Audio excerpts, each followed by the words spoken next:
Hi friends, ನಾನು ನಿಮ್ಮ ಸೌಮ್ಯ ನಾಗರಾಜ್. ಇವತ್ತು ನಾನು ಮಸಾಲ ಮಜ್ಜಿಗೆ ಮಾಡೋದು ತೋರಿಸ್ತಾ ಇದ್ದೀನಿ. ಒಂದು ಮಿಕ್ಸಿ ಜಾರಿಗೆ ಮೊಸರನ್ನ ಹಾಕ್ಕೊಂಡಿದ್ದೀನಿ. ಅದು ಕೂಡ ಮಿಕ್ಸಿ ಹಾಕ್ಕೊಂಡು ಒಂದು ಸರಿ ಇದನ್ನಿಸ್ಬೇಕು. ಮತ್ತು ಶುಂಠಿ, ಬೆಳ್ಳುಳ್ಳಿ, ಕೊತ್ತಂಬರಿ ಸೊಪ್ಪು ಅದನ್ನು ಕೂಡ ಮಿಕ್ಸಿಗೆ ಹಾಕ್ಕೊಂಡು ಸ್ವಲ್ಪ ನೈಸ್ ಪೇಸ್ಟನ್ನು ಮಾಡ್ಕೋಬೇಕು. ಈಗ ಪಾತ್ರೆಗೆ 1 ರಿಂದ 2 ಟೇಬಲ್ ಸ್ಪೂನಷ್ಟು ಎಣ್ಣೆ ಹಾಕ್ಕೊಂಡಿದ್ದೀನಿ. ಅದು ಸ್ವಲ್ಪ ಎಣ್ಣೆ ಕಾದ ತಕ್ಷಣವೇ ಒಂದು ಸ್ವಲ್ಪ ಸಾಸಿವೆನ ಹಾಕ್ಕೋಬೇಕು. ಸಾಸಿವೆ ಸ್ವಲ್ಪ ಚಟಪಟ ಅಂತ ಸಿಡಿಬೇಕು. ಸ್ವಲ್ಪ ವೆಯ್ಟ್ ಮಾಡೋಣ. ನಿಮಗೆ ಈ ಥರ ವೀಡಿಯೋಸು, ಸಡನ್ ವೀಡಿಯೋಸು, ಇನ್ಸ್ಟಂಟಾಗಿ ಕ್ವಿಕ್ಕಾಗಿ ಮಾಡೋವಂಥ ವೀಡಿಯೋಸ್ ಬೇಕಾಯ್ತಂದರೆ ನಮ್ಮ ಚಾನಲ್ಗೆ ಲೈಕ್ ಮಾಡಿ, ಶೇರ್ ಮಾಡಿ, ಕಮೆಂಟ್ ಮಾಡಿ, ಸಬ್ಸ್ಕ್ರೈಬ್ ಆಗೋದನ್ನ ಮರಿಬೇಡಿ ಫ್ರೆಂಡ್ಸ್.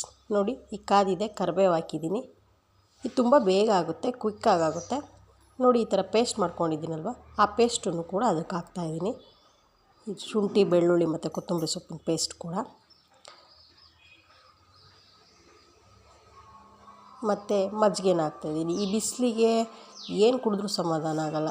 ಮಜ್ಜಿಗೆ ಅಂತೂ ಮಾಡಿಸಿದಂಥ ಬೇಸಿಗೆಗೆ ಒಂದು ತಂಪು ಪಾನೀಯ ಅಂತ ಹೇಳ್ಬೋದು. ಇದು ಹೆಲ್ದಿಯಾಗಿರುತ್ತೆ. ಎಲ್ಲೆಲ್ಲೋ ಜ್ಯೂಸ್ ಕುಡಿಯೋಕ್ಕಿಂತ ಇದು ತುಂಬ ಹೆಲ್ದಿಯಾಗಿರುತ್ತೆ. ನೀವು ಮನೆಯಲ್ಲಿ ಖಂಡಿತ ಟ್ರೈ ಮಾಡಿ. ಮದುವೆ ಮನೆ ಶೈಲಿ ಅಂತ ಮಸಾಲ ಮಜ್ಜಿಗೆ ನಿಮ್ಮ ಮನೆಯಲ್ಲೇ ನೀವು ಮಾಡ್ಬೋದು. ಇದಕ್ಕೇನು ಜಾಸ್ತಿ ಇಂಗ್ರೀಡಿಯೆಂಟ್ಸ್ ಬೇಕಿಲ್ಲ. ಒಂದು ಮೊಸರು ತಂದುಬಿಟ್ರೆ ಇದ್ದಿದ್ದೆಲ್ಲ ಮನೇಲೇ ಸಿಕ್ಕೋಗ್ಬಿಡುತ್ತೆ. ಅದಕ್ಕೆ ನಮಗೆ ಬೇಕಾಗಿರ್ತಕ್ಕಂಥ ಕನ್ಸಿಸ್ಟೆನ್ಸಿಗೆ ನೀರು ಮತ್ತು ಉಪ್ಪು ಹಾಕ್ಕೊಂಡ್ರೆ ರೆಡಿ. Thank you friends.